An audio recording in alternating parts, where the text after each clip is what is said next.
நீ தேர்ந்தெடுத்துக்கோ. உனக்கு எது விருப்பமோ அதை தேர்ந்தெடுத்துக்கோ.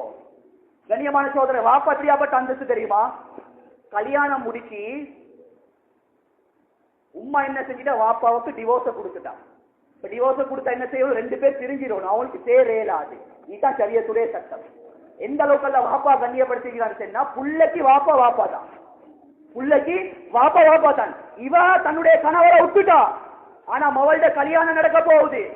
அந்த இடத்துல ஷரியத் சொல்லுது, உங்களோட உம்மா தான் வாப்பாவை விட்ட, ஆனா உங்களுக்கு வாப்பா வாப்பா. அந்த இடத்துல வலியா நின்று கல்யாணம் முடிச்சு கொடுக்கறதுக்கு அந்த வாப்பா எந்த மூல முடுக்கல இருந்தாலும் தேடிக்கொண்டு வந்து வச்சு கொடுத்தா தான் அந்த நிக்கா கூட அலாவலா போகும். அப்படி இல்லையா அது சினாண்டா.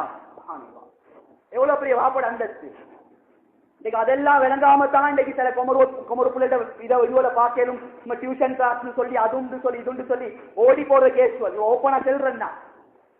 கண்ணியமான சோதர பெரியார்களே, இவங்க எல்லாரும் நினைச்சு கொண்டிருக்கிறாங்க, வாப்பட மனசை உடச்சி போட்டுட்டு உம்மட மனசை உடச்சி போட்டுட்டு நல்ல ஒரு இடத்துல நான் கல்யாணம் முடிச்சா நான் நல்லா இருப்பேன்னு சொல்லி தங்கத்தால் எழுதி வச்சுக்கோங்க. உம்மா வாப்பட மனசை உடச்சி போட்டுட்டு அவர்களை நோய்ச்சி போட்டுட்டு நீங்க சந்திர மண்டலத்துல போயிட்டு நீங்க வாழ்க்கை நடத்தினாலும் அல்லா வாழ்க்கை அல்லாஹ் நெருப்பாக அல்லாஹ் ஆக்குவான். உங்களுக்கு அல்ல ஒரு புள்ளைய தந்து அந்த புள்ளையால நீங்க சோதிக்கப்படுவீங்க. இதுதான் ஹதீஸ். அதனால உம்மாவாப்பட விஷயத்துல மிச்சம் கவனமாக இருக்கும். நபி அவங்க சொன்னாங்க, 3 பேருக்கு அல்லாஹ் சொர்க்கத்தை அல்லாஹ் ஹராமாக்கிட்டான். தலைப்பு மாறி போவல்ல, கியாமத்துடைய பயங்கரமான செய்தியை பத்தி சொல்லிட்டு நபி அவங்க சொன்னாங்க, கியாமத்துடைய நாளையில 3 பேருக்கு அல்லாஹ் சொர்க்கத்தை அல்லாஹ் ஹராமாக்கிட்டான். அதுல ஒரு கூட்டம் தான் சொன்னாங்க, உகூக்குல் வாலிதைன். யார் உம்மாவாப்பட மனசை நோவிச்சாங்களோ கியாமத்துடைய நாளையில அல்லாஹ் அவர்களுக்கு சொர்க்கத்தை அல்லாஹ் ஹராமாக்கிட்டான்டாங்க. உம்மாவாப்பட மனசை நோக்கி கூட நாங்க நெத்தி கற்க தொழுந்துட்டு மௌத்தா போனாலும் இவர்களுக்கு சொர்க்கம் போவையில. அது ரசூலுல்லாஹ் ஹதீஸ்.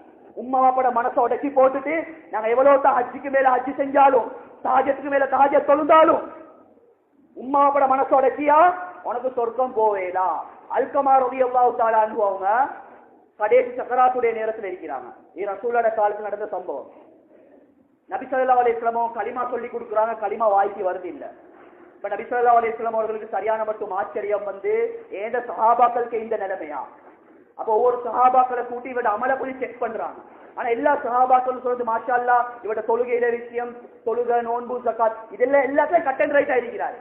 ஒரு சஹாபி சொல்றாரு, யா ரசூலல்லாஹ், இவர் தெரியாம தாண்ட மனைவியிட பேச்ச கேட்டு உம்மட மனசை கொஞ்சம் லேசா புண்படுத்திட்டாரு. நபியும் என்ன தெரியுமா சொன்னாங்க, இவர் மலை போல அமல் செஞ்சிருந்தாலும் சக்கராத்துடைய நேரத்துல வாயில களிமா வராதுக்கு அடிப்படை காரணம் உம்மாவோட மனசை நோச்சா. உடனே தாய